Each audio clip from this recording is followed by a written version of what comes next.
Pagi di kampung kecil itu selalu dimulai dengan suara ayam berkokok, jalanan berdebu, dan asap tipis dari knalpot motor tua yang bergumam. Rizal membuka pintu rumahnya sebelum matahari benar-benar naik. Di garasi sempit, motor butut itu sudah menunggu. Jok sobek, cat yang terkupas di beberapa bagian. Lampu depannya disekelupkan dengan lakban hitam. Orang lain pasti melihatnya sebagai barang remeh, tapi bagi Rizal, motor itu lebih dari sekadar alat transportasi. Motor itu adalah jembatan antara rumahnya dan sekolah, antara harapan kecil dan kenyataan yang sering terasa berat. Rizal bukan anak yang ingin berbeda dalam hal besar. Dia duduk di kelas ke-10 di SMK Teknik. Pilihannya sederhana, belajar otomotif, karena sejak kecil ia suka dengan suara mesin. Ayahnya bekerja serabutan, ibu menjahit di rumah. Penghasilan keluarga pas-pasan, cukup untuk makan dan membayar listrik. Biaya tambahan tidak banyak. Karena itu, ketika teman-teman sekelas yang punya motor keren atau motor keluaran baru melaju masuk halaman sekolah, gelak tawa selalu mengikuti Rizal. Mereka memanggilnya motor kodok, pengepul barang jadul, atau sekadar meniru suara knalpotnya dengan nada mengejek.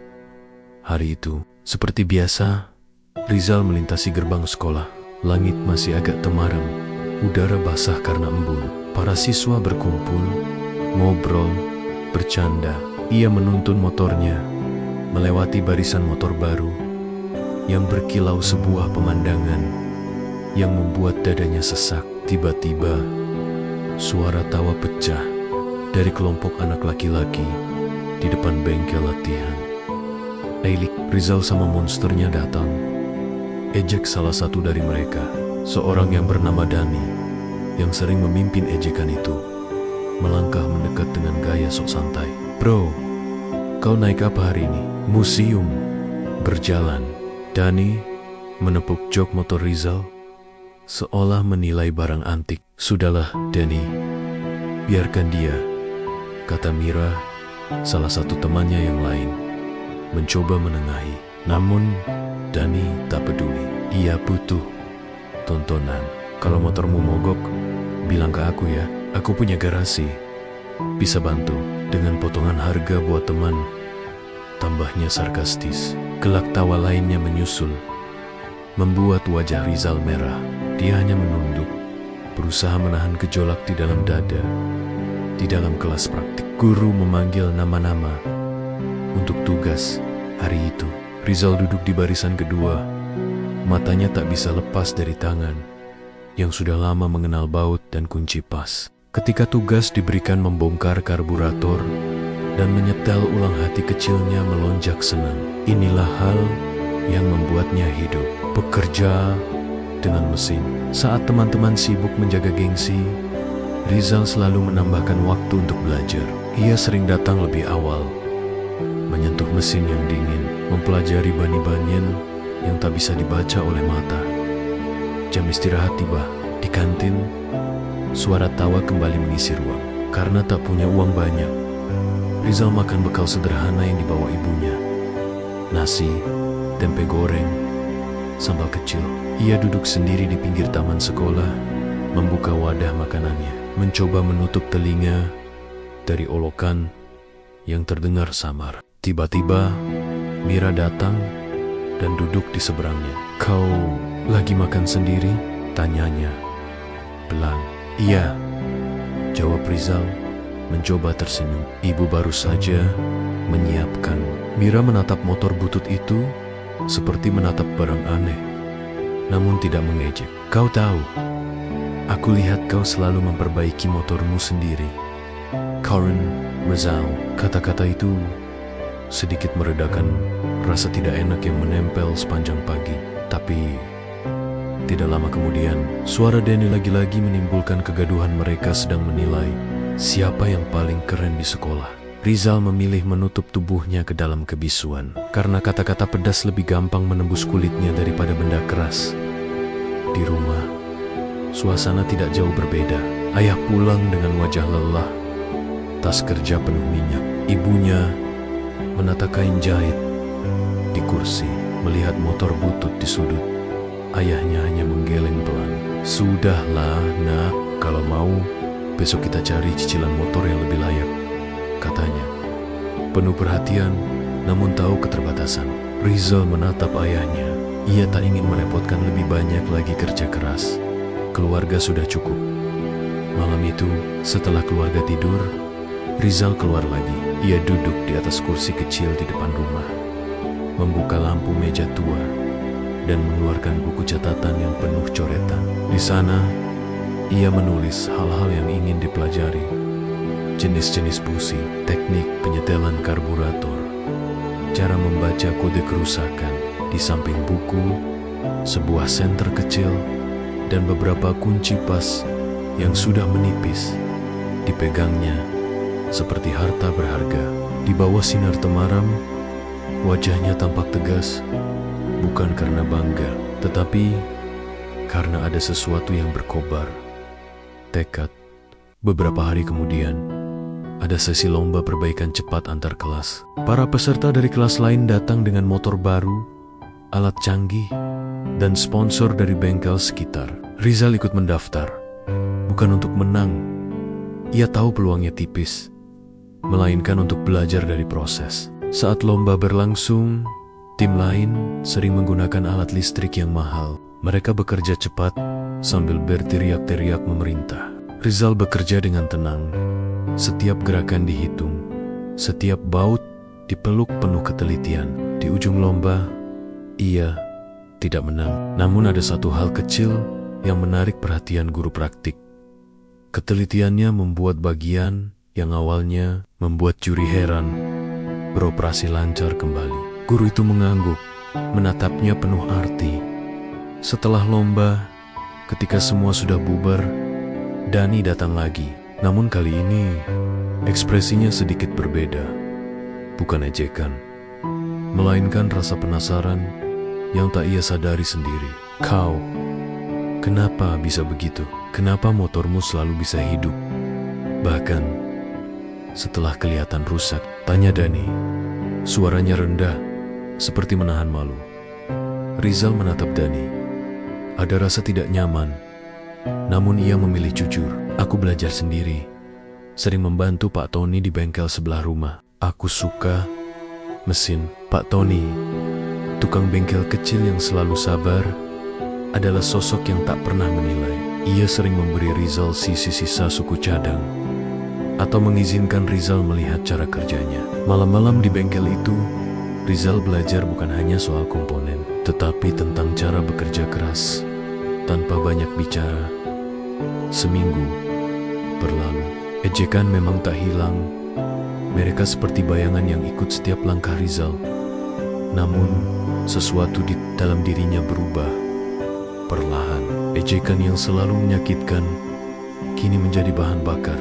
Ia mulai menghabiskan waktu lebih lama di bengkel Pak Tony, membaca manual, mencoba mesin bekas yang orang lain buang. Ia mencatat, mencoba, gagal, lalu mencoba lagi. Setiap kali seseorang menertawakan motornya di sekolah, Rizal mengikat senyum di bibirnya dan mengingat satu hal. Suatu hari nanti, ia ingin membuat orang yang meremehkan itu terkejut. Bab ini tidak bercerita tentang kemenangan yang besar. Bab ini menaruh 3 hal penting di meja. Motor butut yang tak pernah menyerah untuk dinyalakan. Ejekan yang membuat hati terkikis tapi tidak musnah. Dan tekad seorang pemuda yang memilih bekerja saat orang lain memilih mengolok. Di akhir bab 1, ketika lampu jalan mulai menyala dan suara kelas sekolah mereda, Rizal menutup buku catatannya. Ia membayangkan sesuatu yang sederhana tapi jelas. Sebuah bengkel yang rapi, deru mesin yang menjadi musik, dan pekerja-pekerja yang menghormatinya, bukan karena siapa dia dulu, tapi karena kemampuannya sekarang. Langkah kecil pertama telah diambil dia menekan pedal motor bututnya, menyalakan mesin, dan melaju pulang di bawah langit yang mulai gelap. Bunyi knalpotnya yang khas mungkin akan tetap menjadi bahan ejekan esok hari. Tetapi bagi Rizal, bunyi itu kini seperti janji. Hari-hari akan datang, dan ia akan siap. Hari-hari setelah lomba perbaikan motor itu berjalan seperti biasa di mata banyak orang. Namun bagi Rizal, ada sesuatu yang berubah. Ia mulai merasakan bahwa setiap pulang sekolah bukanlah waktu untuk beristirahat, melainkan kesempatan belajar. Bagi siswa biasa, sore mungkin waktu bermain atau berkumpul dengan teman. Tapi bagi Rizal, sore adalah ruang sunyi di mana ambisinya tumbuh. Pulang lewat jalan sepi sore itu, Rizal mengendarai motor bututnya, pulang melewati jalan kampung yang berliku. Angin berdebu menerpa wajahnya, sementara suara mesin yang pecah terdengar seperti keluhan panjang. Ia tahu motornya lelah, tetapi dia lebih lelah mendengar ejekan. Saat tiba di depan bengkel kecil milik Pak Tony, ia berhenti. Papan bengkel tua itu hanya bertuliskan Bengkel Motor Tony, perbaikan dan servis ringan, dengan cat hampir terkelupas. Namun bagi Rizal, tempat itu seperti sekolah kedua. Pak Tony sedang duduk di kursi kayu sambil menyalakan rokok linting. Wajahnya berkerut, perut sedikit buncit, namun suara dan sikapnya selalu hangat. Lagi-lagi pulang dari sekolah langsung ke sini, kata Pak Tony sambil tersenyum. Tak pernah bosan kau, Zal. Rizal menggeleng, menaruh tasnya di kursi. Daripada di rumah bengong. Pak Tony menepuk bahunya. Nah, itu bagus. Tapi ingat, belajar mesin itu pelan-pelan saja. Jangan dipaksa.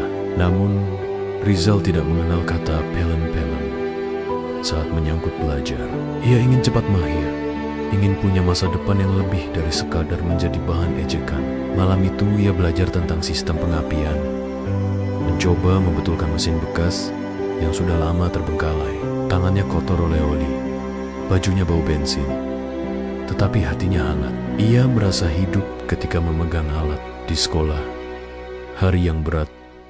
Keesokan harinya, Rizal datang ke sekolah seperti biasa. Motor bututnya kembali menarik perhatian. "Woi, museum berjalan datang lagi," teriak Riko dari kejauhan. Tawa bermekaran. Rizal menunduk, tapi langkahnya mantap. Saat jam istirahat, Riko dan Dani menghampirinya. Mereka mengelilingi motor bututnya seperti sedang menilai barang rongsokan. "Zal, serius ini motor. Sudah mau meledak kayaknya," kata Riko sambil menendang ban kecil. "Motor begini cocoknya dijual kiloan," tambah Dani sambil tertawa. Hinaan itu menusuk, tapi Rizal tetap diam. Mira yang sedang duduk di bawah pohon besar melihatinya dari jauh dengan ekspresi tidak nyaman. Dia ingin menegur Riko dan Dani, tapi ia tahu dua anak itu selalu mencari masalah. Ketika jam pelajaran praktik tiba, guru masuk kelas dengan wajah serius. "Hari ini kita belajar masalah sistem bahan bakar. Saya mau kalian berpasangan." Beberapa siswa langsung memilih temannya masing-masing. Rizal, seperti biasa, tidak ada yang mau mendekat. Ia berdiri, canggung. Namun guru tiba-tiba menunjuknya. "Rizal, kau dengan Dani." Dani langsung bereaksi. "Hah? Pak, masa saya sama dia? Nanti lama kerjanya." Guru menatapnya tajam. "Justru kau perlu latihan sabar." Akhirnya mereka bekerja bersama. Dani sibuk mengeluh, sementara Rizal bekerja tenang, mengamati setiap bagian dengan teliti. Saat Dani salah memasang selang, mesin ujian macet. Guru mendekot, "Siapa yang pasang ini?" Dani menunjuk Rizal spontan. "Diapack, dia yang salah." Guru tidak percaya begitu saja. "Biar saya lihat." Guru memeriksa, lalu menggeleng. "Ini bukan pekerjaan Rizal. Saya tahu tangannya. Ini terlalu ceroboh." Dani menunduk sambil mengunyah bibir. Rizal tidak berkata apapun. Meskipun ia ingin, ia hanya tersenyum kecil, senyum tipis yang menyimpan luka dan kekuatan. Malam gelap dan air mata yang disembunyikan sepulang sekolah Rizal tidak langsung ke bengkel. Ia merasa lelah secara batin. Ia duduk di tepi sungai kecil di perkampungan, memandangi aliran air. Hinaan tadi masih terngiang.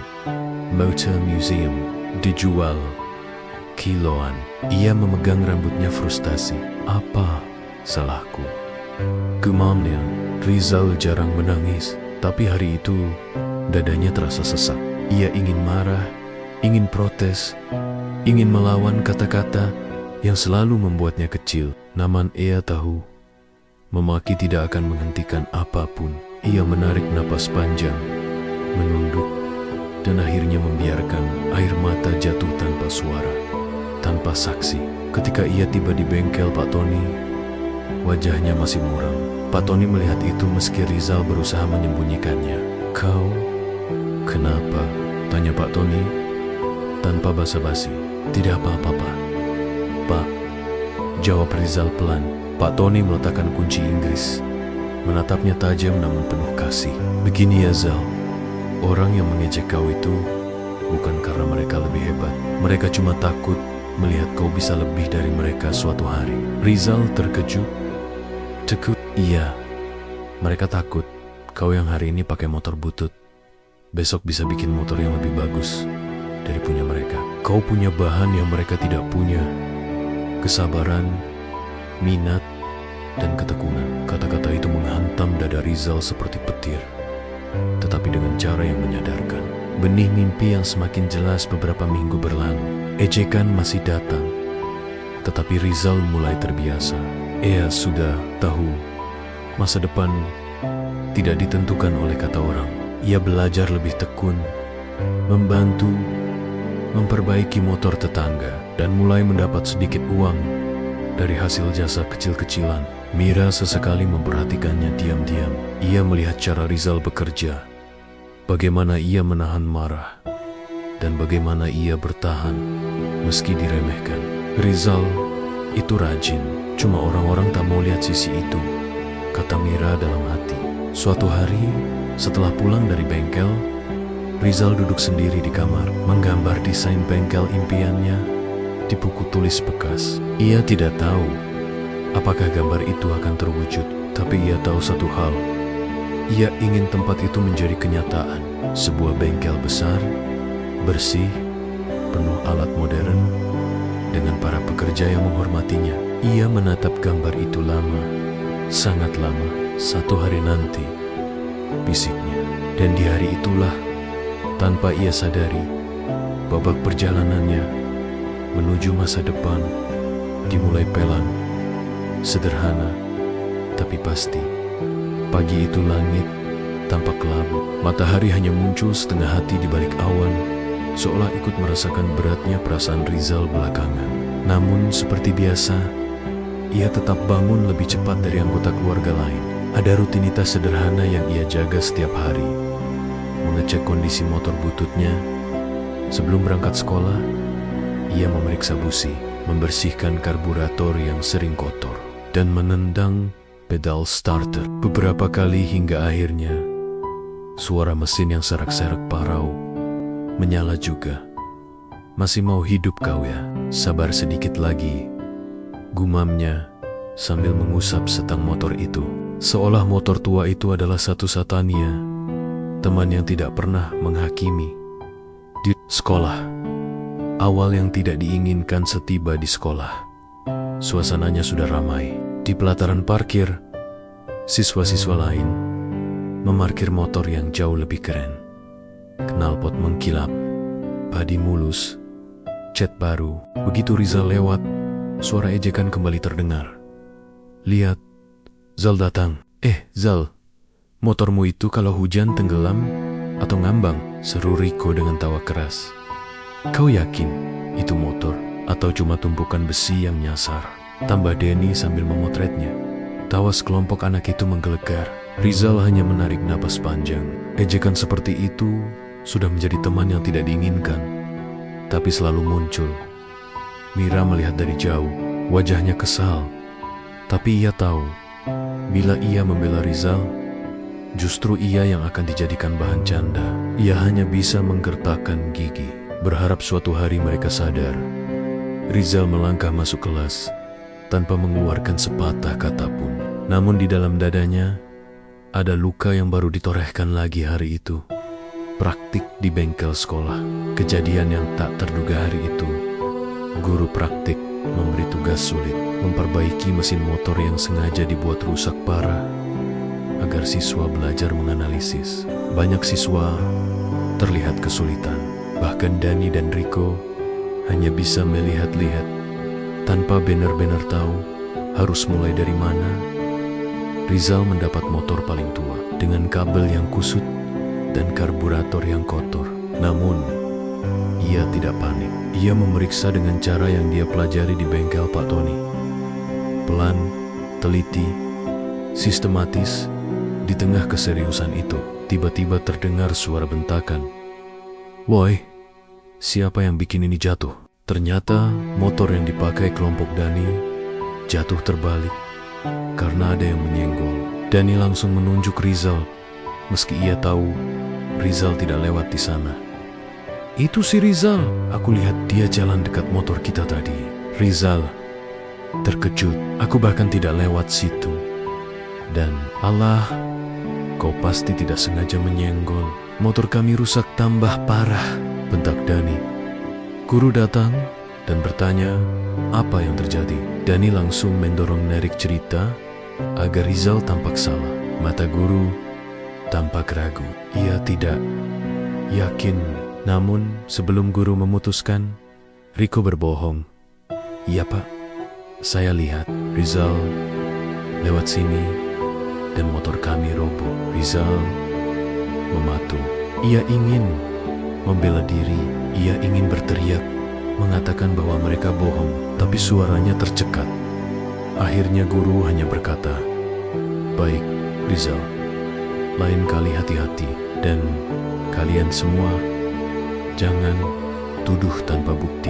Kalimat itu tidak membuat Rizal bersalah, tapi cukup membuat Dani puas. Ejekan berlanjut saat guru pergi. "Kau memang tidak pantas pegang motor. Zal sudah butut, tambah lemot pula," ejek Dani sambil menyenggol pundaknya. Rizal diam, menahan sakit di tenggorokannya. Ia mencoba kembali fokus pada motornya sendiri, tetapi tangannya gemetar. Sore yang menjadi titik balik sepulang sekolah. Rizal tidak langsung menuju bengkel Pak Tony. Seperti biasanya, ia merasa sangat lelah, bukan lelah fisik, namun lelah karena hati semakin penuh luka. Ia pulang dan langsung masuk kamar. Ibunya melihat itu, namun tidak bertanya banyak. Ia tahu ada banyak hal yang tidak bisa diselesaikan dengan pertanyaan. Setelah maghrib, Rizal akhirnya keluar dan pergi ke bengkel Pak Tony. Ketika ia tiba, Pak Tony tampak sedang memperbaiki motor bebek tua milik tetangga. "Lama betul kau datang hari ini," ujar Pak Tony. Rizal hanya memberikan senyum hambar. Pak Tony menatapnya sebentar, lalu berkata, "Rizal, kalau kau terus simpan masalah sendiri, lama-lama kau meledak." Rizal menunduk. Butuh beberapa detik sebelum ia bercerita tentang motor Dani yang jatuh, tentang tuduhan palsu, tentang ejekan yang semakin menjadi-jadi. Pak Tony mendengarkan tanpa menyela. Ia hanya sesekali mengangguk sampai Rizal selesai. Lalu ia berkata dengan suara tenang, namun tegas, "Zal, orang-orang yang menghina itu sebenarnya hidupnya kosong. Mereka merasa besar hanya jika membuat orang lain kecil. Kau tahu apa bedanya kau dan mereka?" Rizal menggeleng. "Mereka punya gengsi, kau punya kemampuan. Mereka punya motor baru, tapi tidak tahu cara memperbaiki. Kau punya motor butut, tapi kau bisa membangkitkannya lagi kapanpun kau mau." Rizal terdiam. Kata-kata itu masuk ke dada seperti api kecil yang menghangatkan. "Tapi Pak, kenapa harus aku terus yang disalahkan?" Pak Tony menatap langsung ke mata Rizal. "Karena kau berbeda, nak. Dan kadang dunia memang suka menghajar orang yang berbeda. Tapi justru itu membuatmu lebih kuat daripada mereka." Rizal tidak langsung menjawab, namun dadanya lebih ringan. Ada sedikit cahaya yang kembali. Perbaikan besar menghidupkan motor yang mati beberapa hari kemudian. Rizal mendapatkan kabar bahwa motor tua milik almarhum kakeknya akan dibawa ke bengkel. Pak Tony, motor itu sudah mati bertahun-tahun. Ayah Rizal menyerah memperbaikinya dan kini meminta Pak Tony mencobanya. Rizal langsung tertarik ketika motor itu datang berkarat, kusam, dan nyaris tak bisa digerakkan.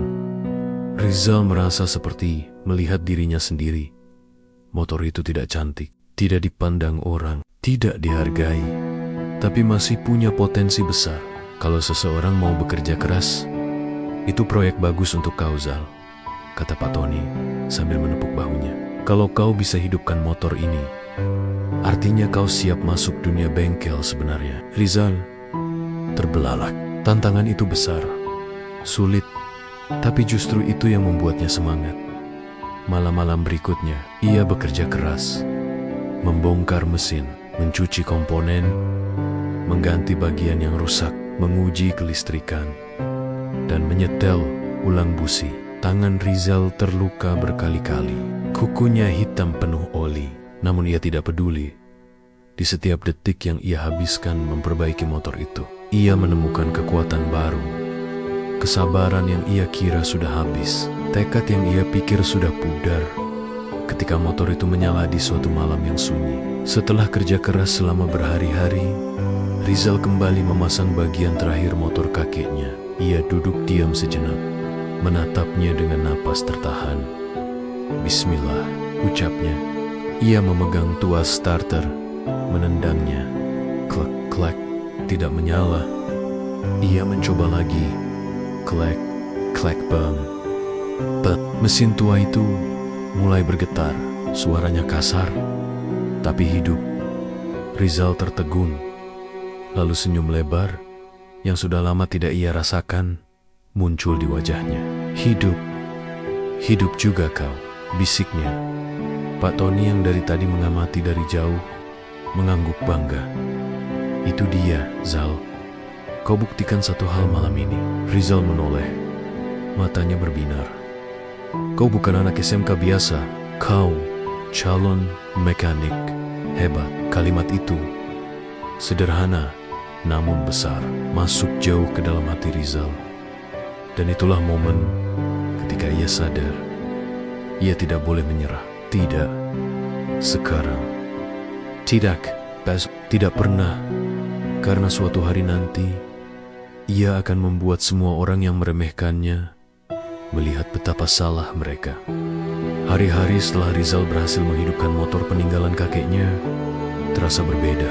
Ada sesuatu dalam dirinya yang berubah, meski ia sendiri tidak tahu apa. Bukan karena ia tiba-tiba menjadi hebat, tetapi karena untuk pertama kalinya ia percaya pada dirinya sendiri. Motor tua itu kini berada di sudut bengkel Pak Tony, mengkilap seadanya, namun punya suara mesin yang stabil. Setiap kali Rizal mampir, ia selalu menyalakannya sebentar, sekadar memastikan bahwa hasil kerja kerasnya benar-benar nyata. Namun, hidup tidak selalu memberi waktu untuk menikmati kemenangan kecil. Hari-hari berikutnya justru membawa ujian baru yang jauh lebih berat. Ujian kenaikan kelas, tekanan semakin besar di sekolah, pengumuman ditempel di papan mading, praktik besar semester, perawatan mesin lengkap. Setiap siswa harus membongkar, membersihkan, memperbaiki, dan merakit ulang sebuah mesin sepeda motor dalam batas waktu tertentu. Penilaian ini menentukan apakah mereka bisa naik kelas atau tidak. Teman-teman Rizal mulai resah. Riko mengeluh keras. Astaga, ini tugas berat. Dan aku bahkan lupa mana karburator, mana saringan udara. Dani menghela napas. Yang penting kita kerjasamalah. Mira membaca pengumuman dengan wajah serius. Namun ketika melihat Rizal, ia sedikit tersenyum. Aku yakin kau bisa. Rizal membalas dengan anggukan kecil. Namun di balik ketenangannya, ia merasa gugup.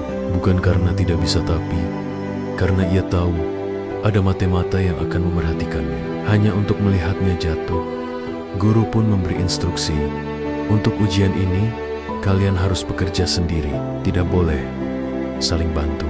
Yang ketahuan akan langsung dapat nilai gagal. Sontak suasana kelas menjadi tegang.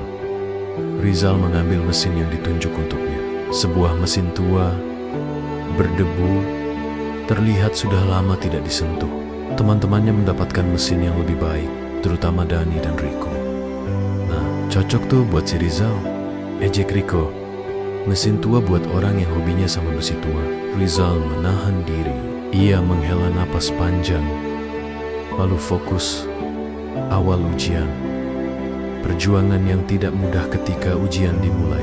Suara alat-alat berbenturan memenuhi bengkel sekolah. Siswa-siswa mulai bekerja dengan penuh konsentrasi. Meski beberapa dari mereka tampak kebingungan, Rizal bekerja pelan, membuka setiap baut perlahan agar tidak merusaknya.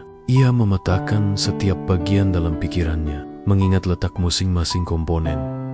Namun di tengah keseriusannya, Riko mendekat sambil pura-pura mengambil kunci pas.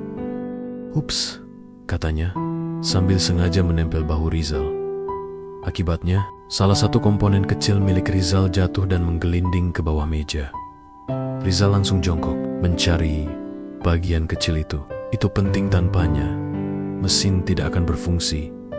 Riko dan Dani tertawa pelan. "Wah, jangan sampai nilaimu jatuh cuma gara-gara baut kecil, Zal," kata Dani dengan nada mengejek. Rizal tidak menjawab. Ia terus mencari sampai ujung meja, dan akhirnya, setelah beberapa menit, ia menemukannya. Guru menatap kejadian itu dari jauh, namun tidak ingin ikut campur. Ia tahu Rizal kuat menghadapi tekanan. Masalah besar. Mesin tidak mau hidup waktu terus berjalan. Teman-teman lain mulai merakit ulang mesinnya. Beberapa sudah selesai lebih dulu dan sedang menunggu diuji. Rizal adalah salah satu yang paling terakhir. Karena ia sangat berhati-hati ketika guru mendatangi satu persatu, beberapa mesin berhasil menyala, beberapa gagal total. Saat giliran Riko, ia tampak percaya diri. "Siapa?" katanya sambil menyalakan mesin. Namun mesin Riko justru mengeluarkan suara aneh, lalu mati. "Ini setelannya salah semua." "Kau tidak teliti," kata guru tegas. Riko hanya terdiam, malu. Giliran Rizal, semua orang diam menonton. "Silakan nyalakan," kata guru. Rizal menelan ludah. Ia menarik napas panjang, lalu menendang pedal starter. Klek, klek, klek. Tidak menyala. Dani dan Riko langsung tersenyum sinis. "Kupikir dia jago," bisik Riko. Ternyata sama saja. Rizal mencoba lagi. Klek, bram. Mesin menyala, tapi tersendat. Guru mengangguk pelan. "Setelan udara bahan bakar masih kurang tepat. Perbaiki sedikit." Dengan tangan gemetar, Rizal menyetel ulang skru kecil di karburator. Keringat menetes di keningnya. Lalu ia coba lagi. Beremuk, suara mesin halus, stabil, bahkan lebih stabil dari mesin peserta lain. Guru menatap Rizal lama, lalu berkata, "Bagus, sangat bagus. Kau paham betul alur mesin ini." Teman-teman lain terkejut, bahkan beberapa bertepuk tangan pelan. Termasuk Myra. Namun yang paling terkejut adalah Dani dan Riko. Mereka hanya bisa berdiri mematung tanpa kata-kata. Rizal mulai menjadi sorotan setelah ujian usai. Nama Rizal mulai disebut-sebut, bukan sebagai lelaki bermotor butut, melainkan sebagai anak SMK yang benar-benar mengerti mesin. Bahkan beberapa guru mempertimbangkan untuk merekomendasikannya ke lomba tingkat kabupaten. Di kantin, ada siswa yang bertanya, "Zal, kau bisa bantu aku nanti? Motorku boros bensin." Lainnya menyusul, "Zal, kalau karbuku bocor, harus ganti apa?" Rizal terkejut. Biasanya mereka hanya menjauh atau mengejek. Kini mereka datang dengan wajah serius. Namun sebelum ia sempat menjawab, Dani muncul dengan nada tidak senang. Jangan semua tanya ke dia lah," kata Denny ketus. Baru sekali berhasil, langsung dianggap yang paling jago. Namun, kali ini tidak banyak yang setuju dengan Dani. Mereka diam saja. Rizal hanya menatap Dani, lalu berkata tenang, "Aku bukan jago dan aku cuma belajar lebih banyak." Kalimat itu sederhana, tapi justru membuat Denny bungkam. Sore di bengkel, dorongan dari patronizer harinya. Rizal kembali ke bengkel Pak Tony dengan hati campur aduk. Ia bercerita tentang ujian tadi, tentang ejekan, dan tentang bagaimana mesinnya akhirnya hidup dengan suara yang stabil. Pak Tony tertawa lebar. "Nah, itu tanda bahwa kau sudah lama siap, Zal. Dunia sekolah baru sadar hari ini." Rizal tersenyum kecil. "Tapi aku masih banyak kurang, Pak. Banyak yang aku belum tahu." Pak Tony menepuk bahunya. "Bagus. Orang yang merasa sudah tahu segalanya tidak akan berkembang. Tapi orang yang merasa belum tahu apa-apa akan terus maju." Rizal mengangguk.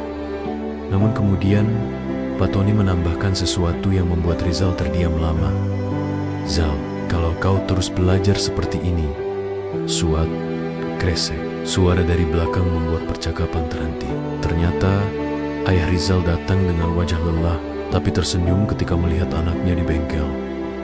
Ayah dengar dari tetangga, "Kau hebat waktu ujian," katanya. Rizal tersipu malu. "Biasa saja." "Ya," ayah menepuk kepalanya untuk pertama kalinya sejak lama. "Ayah bangga sama kamu." Hati Rizal bergetar. Kalimat itu sederhana, tapi selama ini ia jarang mendengarnya. Awan gelap di balik keberhasilan malam itu. Ketika Rizal selesai membantu di bengkel Pak Tony, tiba-tiba memegang dadanya dan batuk keras. "Pak," Rizal panik. Pak Tony mengusap dada. "Tak apa, cuma kecapekan." Namun wajahnya pucat, napasnya pendek. Rizal tahu ada sesuatu yang salah, tapi Pak Tony tersenyum, menenangkan. "Besok kita lanjut belajar." "Ya," Rizal mengangguk. Meski hatinya tidak enak, ia pulang dengan pikiran melayang-layang. Keberhasilan hari ini terasa manis, tetapi ada bayangan gelap yang mulai mengikuti, sesuatu yang akan mengubah hidup Rizal lebih dari ejekan siapapun. Beberapa hari setelah ujian praktik besar, suasana di sekolah berubah. Siswa-siswa yang sebelumnya sibuk mengejek atau memandang rendah Rizal, kini mulai meliriknya dengan rasa ingin tahu. Tidak ada lagi suara tawa yang meledak ketika ia datang dengan motor bututnya. Meski begitu, Rizal tetap sama. Ia tidak pernah berubah, hanya karena pujian singgah. Namun dunia belum selesai menguji langkahnya. Pagi yang terasa berbeda Rizal berangkat seperti biasa. Motor bututnya meraung pelan, membawa tubuhnya melaju melewati jalan kampung yang masih basah oleh embun. Namun ada beban yang mengikuti sejak malam sebelumnya. Kondisi Pak Tony. Ia ingat bagaimana Pak Tony tampak kelelahan, napasnya berat, dan wajahnya pucat. Meski berusaha tersenyum, jelas ada yang disembunyikan. "Aku harus cek Pak Tony sore nanti," gumam Rizal. Sesampainya di sekolah, beberapa siswa mendekat sesuatu yang sangat jarang terjadi sebelumnya. "Zal, kau bisa lihat motor aku nanti nggak? Kayaknya bensinnya boros," kata salah seorang siswa. "Zal, kau ikut lomba antar sekolah nanti kan?" tanya siswa lain. Rizal tersenyum kecil, sedikit kikuk. "Lihat nanti." "Ya." Mira mendekat sambil membawa buku. "Kau hebat kemarin, guru juga bilang begitu." "Selamat ya, Zal." Rizal menunduk malu. "Terima kasih." Namun dari kejauhan, dua pasang mata memandangnya dengan tatapan penuh kesal. Dani dan Rico, dua orang yang dulu paling lantang menghina, kini merasa tersisih dari perhatian. "Kita harus buat dia kembali ke tempatnya," bisik Rico pada Dani. Dani mengangguk. "Mari lihat sampai di mana sombongnya dia." Rizal tidak melihat itu. Ia terlalu fokus dengan sesuatu yang lebih penting di benaknya. Pak Tony di kelas. Pengumuman penting saat pelajaran teknik mesin dimulai. Guru masuk dengan selembar kertas. "Saya ada pengumuman," ucapnya. "Tahun ini kita akan kirim perwakilan untuk lomba keterampilan otomotif tingkat kabupaten." Suasana langsung riuh. Keren, siapa yang terpilih? Pasti Dani atau anak-anak yang punya motor bagus. Guru mengangkat tangan, menenangkan. "Tahun ini saya pilih Rizal." Hening. Semua mata menatap ke satu titik. Rizal yang duduk di bangku tengah menunduk karena tidak percaya. Rizal menunjukkan ketelitian dan pemahaman paling baik dalam ujian kemarin. Lanjut guru, "Ini kesempatan besar." Rizal masih mematung. Ia tidak mengerti apakah ia sedang bermimpi. Beberapa teman bertepuk tangan, terutama Mira yang tersenyum bangga. Tapi Riko dan Dani memucat. Riko langsung berdiri. "Pak, masa begitu? Kita yang punya motor bagus, yang ikut kursus luar sekolah, malah tidak dipilih." Guru menatapnya dingin. "Motor bagus tidak menjamin kemampuan bagus." Dani bangkit dengan nada mengejek. "Pak, jangan cuma lihat ujian satu kali." Guru membalas dengan tegas. "Saya sudah lama memperhatikan." Rizal mengangkat tangan pelan. "Pak, saya belum tentu sanggup." Guru tersenyum. "Kau sanggup kalau kau percaya pada dirimu." Namun kabar baik itu tidak berlangsung lama. Sore di bengkel. Kenyataan yang menyakitkan setelah sekolah. Rizal bergegas ke bengkel Pak Tony. Langkahnya cepat, penuh khawatir. Tapi begitu ia tiba, bengkel itu tampak sepi. Rol pintunya hanya terbuka setengah. Biasanya, suara alat dan percikan oli menyambutnya. Tapi kali ini sunyi. Ia memanggil, "Pak Tony." Tidak ada jawaban. Kemudian dari samping bengkel muncul Bu Nawang, istri Pak Tony. Wajahnya sembab, matanya merah bekas menangis. Melihat itu, Rizal langsung merasa dadanya mengencang. "Bu, Pak Tony di mana?" Bu Nawang menarik napas panjang, berusaha menahan tangis. "Rizal, Pak Tony dibawa ke rumah sakit tadi pagi." Rizal membeku. "Kenapa, Bu?" "Beliau kena serangan jantung semalam. Sakitnya sudah lama, tapi dia tidak mau cerita, biar tidak bikin kami khawatir." Rizal tertegun. Dunia seperti berhenti berputar.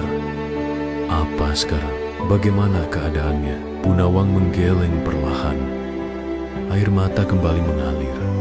"Sedang kritis." Kata itu menghujam dada Rizal lebih dalam dari semua ejekan yang pernah ia terima. Ia tidak bisa berkata apa-apa. Tidak bisa menggambarkan rasa takutnya. Pak Tony bukan hanya guru, bukan hanya tetangga. Ia seperti ayah kedua yang mengajarkan lebih dari sekadar mesin. Ia mengajarkan hidup. Rizal akhirnya minta izin untuk ke rumah sakit. Di rumah sakit, pertemuan yang mengubah segalanya. Rumah sakit itu tidak besar, hanya bersih dan sederhana. Rizal berlari ke ruang ICU, di mana keluarga dan beberapa kerabat kecil berkumpul. Melihat Rizal datang, Bu Nawang mempersilakan masuk di Bolek Koka. Rizal melihat Pak Tony terbaring dengan banyak alat di tubuhnya. Wajahnya pucat, jauh berbeda dari sosok kuat yang selalu tersenyum di bengkel. Rasa panas menjalar di mata Rizal. Ia menelungkupkan kedua tangannya di kaca dan berkata lirih, "Pak, jangan dulu pergi." Seakan mendengar, Pak Tony sangat perlahan membuka matanya. Ia menatap Rizal dari kejauhan. Bibirnya bergetar tipis, mencoba memberi senyum meski sangat lemah. Dokter membiarkan Rizal masuk sebentar.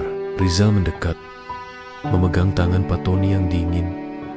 "Pak, saya sudah dipilih ikut lomba kabupaten," ucap Rizal. Suaranya bergetar.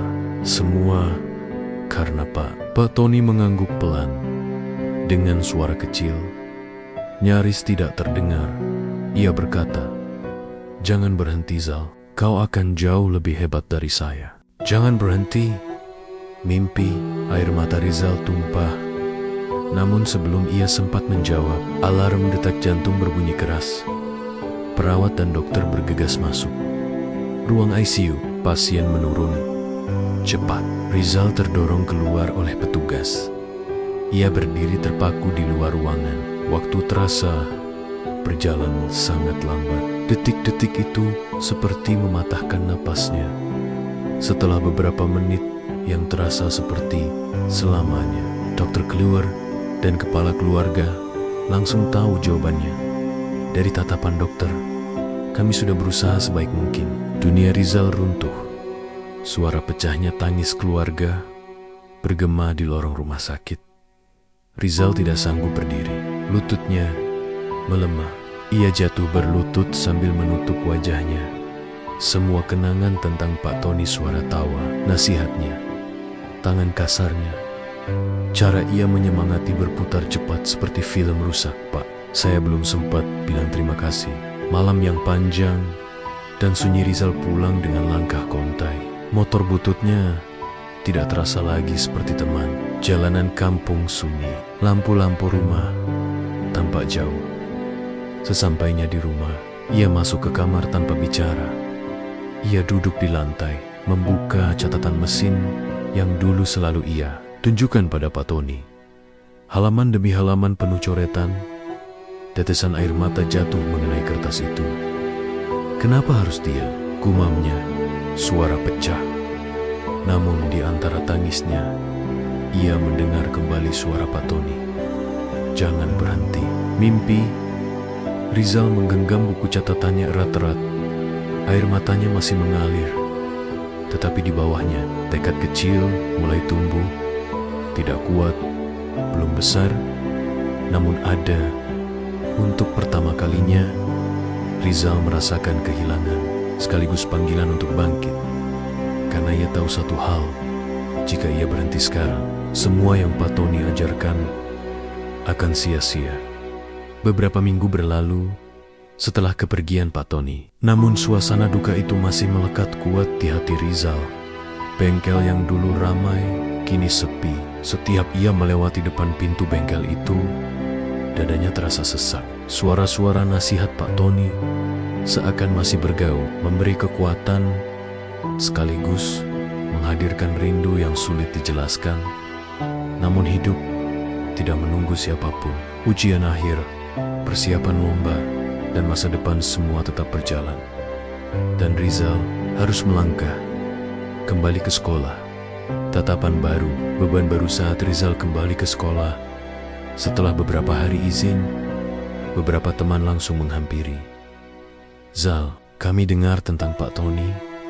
Turut berduka ya, kalau butuh bantuan, bilang aja. Rizal hanya tersenyum kecil dan mengangguk. Meski ia merasa tidak terbiasa dengan perhatian seperti itu, ia menghargainya. Namun tidak semua tatapan datang dari kepedulian. Dari ujung koridor, Dani dan Riko menatapnya sambil berbisik-bisik dengan nada mencurigakan. Aku dengar dia batal ikut lomba, bisik Riko. Bagus, dia tidak layak menang. Biar aku saja yang maju, sahut Dani dengan senyum penuh rencana. Mira menghampiri Rizal sambil membawa buku catatan mesin. Kau tidak apa-apa, guru bilang kau boleh istirahat dulu. Kalau belum siap, kata Mira lembut. Rizal menatap gadis itu, berusaha tersenyum. Aku akan ikut. Mira serius. Kau baru, aku harus ikut. Potong Rizal pelan tapi tegas. Ini bukan hanya tentang lomba, ini tentang aku dan tentang Pak Tony. Mira menatapnya dengan mata yang sedikit berkaca, kagum sekaligus prihatin. Kalau begitu, aku akan bantu. Kau tidak sendiri. Itu menjadi kalimat pertama yang membuat Rizal merasakan sedikit hangat di dadanya setelah masa-masa sulit itu. Latihan, lomba, dari keraguan menjadi keyakinan setiap sore. Setelah pulang sekolah, Rizal kembali ke bengkel Pak Tony. Meski pintunya tertutup sebagian, Bu Nawang tetap memberinya izin untuk latihan di sana. Latihanlah, Zal. kata Bu Nawang. Tony pasti senang melihatmu terus belajar. Bengkel itu masih penuh jejak, aroma oli, catatan-catatan tua alat-alat yang disusun rapi, dan motor-motor yang menunggu dipulihkan. Rizal memperbaiki motor sendiri, mencoba teknik baru, mengulang pelajaran dari gurunya. Setiap kali ia merasa buntu, ia membayangkan kalau Pak Tony ada, dia pasti bilang apa. Dan dalam diam, ia merasa seolah mendapat jawaban. Latihannya tidak selalu lancar. Kadang ia salah bongkar, salah pasang, bahkan salah diagnosis kerusakan. Tapi dari semua itu, Rizal tetap bangkit, mencoba lagi dan lagi. Suatu sore, saat Rizal sedang serius memperbaiki mesin yang macet, seorang suara terdengar dari pintu. "Kau serius ya belajarnya?" Rizal menoleh. Ternyata itu Mira. "Aku bawa makanan," katanya sambil tersenyum. "Bibi bilang, kau pasti lupa makan kalau sudah pegang mesin." Rizal mengusap keningnya yang penuh oli, malu setengah mati. "Terima kasih, kau tidak perlu jelaskan," potong Mira. "Aku tahu kau sedang berjuang." Mereka makan bersama di lantai bengkel, sunyi tapi hangat. Untuk pertama kalinya, Rizal merasa perjuangannya tidak sepi-sepi amat. Rencana jahat Dani dan Riko sementara itu. Dani dan Riko masih belum terima kenyataan bahwa Rizal dipilih jadi perwakilan lomba. Mereka mulai menyusun rencana. Kalau kita tidak bisa kalahkan dia, hancurkan saja semangatnya, kata Riko. Dani mengangguk. "Aku sudah punya ide." Keesokan harinya, saat Rizal sedang latihan di sekolah, ia mendapati tasnya terbuka dan buku catatan mesin yang sangat berharga pemberian Pak Tony sudah robek sebagian. Rizal membeku. Buku itu adalah satu Satania, peninggalan Pak Tony yang selalu ia bawa. Mira datang tepat waktu dan terkejut melihat keadaan itu. Siapa yang lakukan ini? Rizal menggenggam buku itu sambil menahan emosi. "Tidak apa-apa, aku bisa menulis lagi." Mira bergetar, menahan amarah. "Ini terlalu jahat, Sal." Rizal menahan napas panjang. "Aku tidak akan berhenti hanya karena ini." Meski ia berusaha tegar, hatinya benar-benar terluka. Hari latihan bersama guru, momen yang menentukan guru otomotif, Pak Herman, melihat perubahan pada Rizal.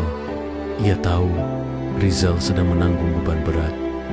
"Rizal," ucapnya suatu sore, "kau bisa tidak ikut lomba kalau merasa belum siap." "Aku tidak akan memaksa." Rizal menunduk, berpikir sejenak. "Pak, saya ingin ikut, tapi saya takut mengecewakan." Pak Herman menepuk bahunya. "Takut itu wajar, tapi kau punya bakat dan ketekunan. Kalau kau kalah, itu bukan kegagalan. Kegagalan adalah ketika kau berhenti sebelum mencoba." Kata-kata itu menyalakan kembali api kecil dalam diri Rizal. Ia mengangguk kuat. "Saya akan berusaha, Pak." Malam sebelum lomba, doa dan air mata lomba sudah tinggal 2 hari. Malam itu, Rizal duduk di dalam bengkel Pak Tony yang sepi. Ia mengelap kunci pas, membersihkan karburator yang ia bongkar, dan memeriksa ulang semua teori serta teknik. Di dinding ada foto Pak Tony sedang tertawa lebar di depan bengkel. Rizal berdiri di depannya. "Pak, saya tidak tahu saya bisa menang atau tidak. Tapi saya berjanji satu hal, saya tidak akan membuat Pak malu." Untuk pertama kalinya setelah sekian lama, ia berdoa dengan sungguh-sungguh. Air matanya jatuh, bukan karena sedih saja, tapi juga karena ia ingin membuat seseorang di surga bangga. Besok pagi, awal perubahan pagi itu, sekolah mengizinkan Rizal untuk berangkat lebih awal menuju tempat lomba. Mira ikut mengantar bersama tim sekolah. Namun, saat memulai perjalanan, motor Rizal mendadak mogok di depan sekolah. Padahal semalam ia sudah memastikan semuanya baik-baik saja. Kenapa bisa mati sekarang? Mira panik. Rizal mencoba menyalakan mesin, tapi gagal.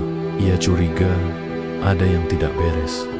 Saat ia memeriksa lebih dekat, ia menemukan satu baut sengaja dilonggarkan. Mira menatapnya tidak percaya. Ini ada yang sabotase. Rizal terdiam. Ia tahu siapa yang mungkin melakukannya. Namun tanpa banyak kata, ia langsung membuka tas peralatannya. Mira bingung. "Zal, kita bisa telat," Rizal menjawab sambil mulai membenahi mesin. Suara pelan tapi tegas. "Justru ini buktinya. Aku harus tetap berangkat." Dani dan Riko mengintip dari jauh, terlihat panik karena rencana mereka tidak berjalan mulus. Rizal selesai memperbaiki motor dalam waktu yang sangat cepat. Keahlian itu adalah buah dari latihan dari air mata dan dari ajaran seorang guru bernama Pak Tony. Ia memakai helmnya dan menatap Mira. "Ayo, kita masih bisa sampai." Mesin motor yang tadi mogok kini menyala halus. Rizal memutar gas. Semangatnya menyala lebih kuat dari sebelumnya. Ia tahu satu hal.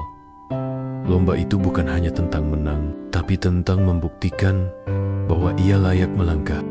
Pagi itu, udara terasa berbeda. Ada campuran tegang, gugup, dan harapan yang menggantung kuat di dada Rizal.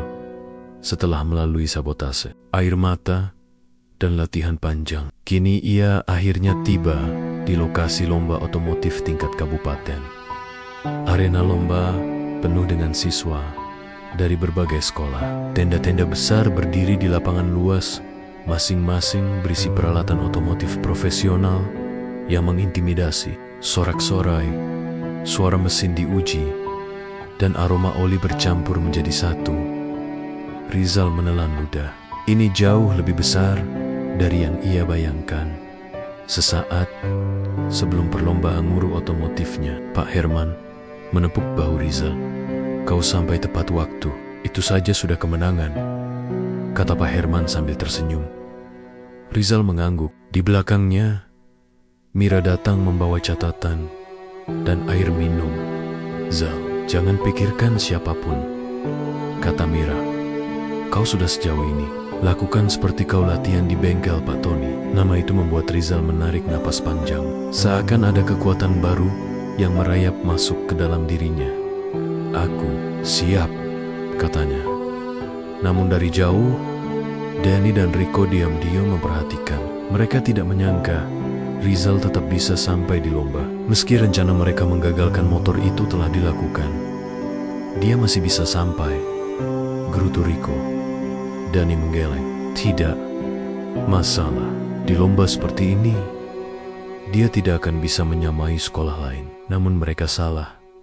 Babak pertama, uji diagnosis mesin lomba dimulai. Para peserta diberi motor dengan kerusakan acak. Tugas mereka menemukan kerusakan dalam waktu terbatas. Beberapa peserta terlihat kewalahan. Ada yang mondar-mondir, ada yang bingung mencari letak kerusakan. Rizal berdiri diam sejenak, menghirup napas, memejamkan mata. Ia membayangkan suara Pak Tony. "Kalau kau ingin tahu kerusakan, dengarkan dulu mesinnya." Mesin itu bicara. "Zal, kau tinggal belajar memahami bahasanya." Rizal menyalakan mesin. Ia mendengar dengan teliti. Suara klep berisik, getaran tidak stabil. Ada aroma bensin kuat dari knalpot. Dalam waktu kurang dari 2 menit, ia tahu letak masalahnya. Ia angkat tangan. Kerusakan pada katup masuk dan setelan karburator tidak tepat, kata Rizal mantap. Juri terkejut melihat kecepatan dan ketepatan jawabannya. Di belakang, Pak Herman tersenyum bangga, dan nilainya tertinggi di babak pertama.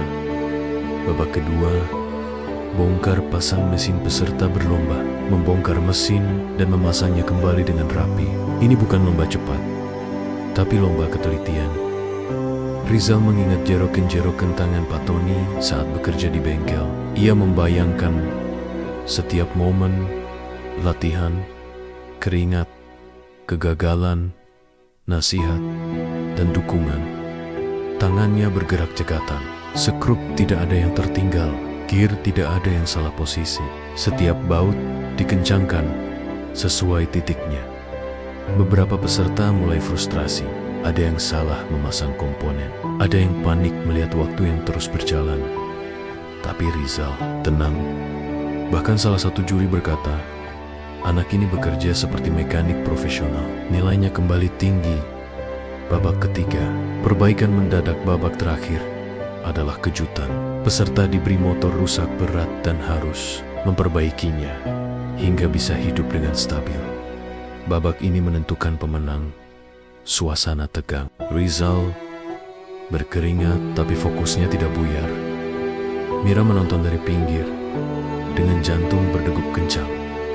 Pak Herman menatapnya dengan bangga sekaligus cemas. Rizal bekerja keras, tangannya hitam oleh oli, keningnya basah oleh keringat. Ia memeriksa satu persatu titik kemungkinan kerusakan, mencoba berbagai kemungkinan. Saat waktu tinggal 5 menit lagi, motor peserta lain satu persatu mulai menyala.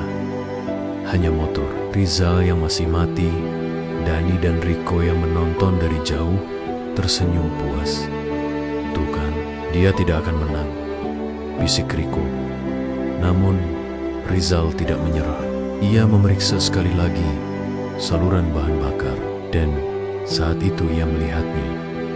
Selang kecil yang tersumbat kotoran halus, hampir tidak terlihat.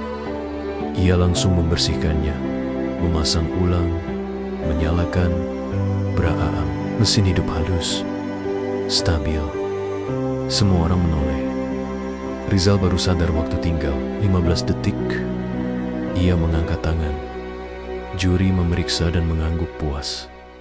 Bahkan salah satu juri berkata, perbaikanmu sangat bersih dan tepat. Babak ketiga pun berakhir. Pengumuman pemenang semua peserta berkumpul di panggung kecil. Suasana tegang. Setiap orang menunggu dengan harap-harap cemas. Juri memegang mikrofon. Juara pertama lomba keterampilan otomotif tingkat kabupaten tahun ini dengan nilai hampir sempurna. Rizal menahan napas. Mira memegang tangannya tanpa sadar. Adalah Rizal dari SMK Nusantara 2. Sorak penonton langsung meledak. Mira menutup mulutnya. Mata berkaca-kaca. Pak Herman menepuk bahu Rizal karas-karas. Bangga bukan main. Rizal sendiri berdiri terpaku. Ia tidak percaya. Ia naik ke panggung, menerima piala, piagam, dan hadiah peralatan mekanik lengkap. Itu adalah peralatan yang bahkan tidak pernah ia bayangkan dirinya akan punya. Namun saat menerima piala itu, wajah Pak Tony terbayang jelas. Ia memejamkan mata dan berbisik dalam hati. Pak, saya terima kasih. Beberapa tahun kemudian, plot twist terungkap setelah lulus. Hidup Rizal berubah. Ia bekerja di bengkel resmi, terus mengasah kemampuan, dan akhirnya membuka bengkel sendiri. Awalnya kecil, tapi dari kerja keras, jujur, dan telaten bengkel itu berkembang pesat. Tahun demi tahun berlalu, dan pada usia muda, Rizal menjadi pemilik bengkel motor besar ternama. Dikenal profesional, jujur, dan sangat ahli. Ia mempekerjakan banyak orang dari kampung, membantu mereka mendapatkan pekerjaan. Namanya terkenal sampai luar kota. Lambang bengkelnya, gambar kunci pas, simbol penghormatan untuk Pak Tony. Pertemuan mengejutkan suatu sore. Seorang pria datang melamar pekerjaan. Bajunya lusuh, wajahnya gugup. Permisi, saya mau melamar kerja. Saya Tony. Rizal menatapnya lama. Orang yang dulu membuli dan menertawakannya kini berdiri sebagai pelamar kerja tanpa sombong, tanpa tawa meremehkan. Danny menunduk malu. Aku ingin kerja apa saja. Hidupku susah sekarang. Rizal menarik napas panjang. Mira yang kini menjadi asistennya berdiri di samping sambil menatap Rizal, menunggu keputusan. Rizal mengulurkan tangan. Kau diterima. Danny mendongak, terkejut. Serius, padahal dulu kita semua punya masa lalu. Potong Rizal pelan. Tapi yang penting, masa depanmu Mau kau bawa kemana? Dani meneteskan air mata. Tidak pernah ia bayangkan ia akan ditolong oleh orang yang dulu ia hina habis-habisan. Sementara itu, Riko pun menyusul beberapa bulan kemudian dengan keadaan hidup yang tidak jauh berbeda. Rizal menerima keduanya, bukan karena ia lemah, tapi karena ia kuat. Penutup. Dari motor butut menjadi kisah hebat Rizal menatap bengkel besarnya dari kejauhan. Deretan motor besar yang ia perawatan berjejer rapi. Para karyawan bekerja dengan seragam dan semangat. Ia tersenyum bangga. Dari anak SMK yang dibully karena motor butut menjadi bos bengkel motor besar ternama, dan orang-orang yang dulu meremehkannya kini bekerja di bawahnya. Semua itu bukan terjadi karena keajaiban, tapi karena kerja keras, ketekunan, kejujuran, dan kenangan seorang guru bernama Pak Tony yang tidak pernah ia lupakan. Rizal memandang ke langit, lalu berbisik pelan, "Pak, saya sudah sampai. Terima kasih sudah memulai langkah saya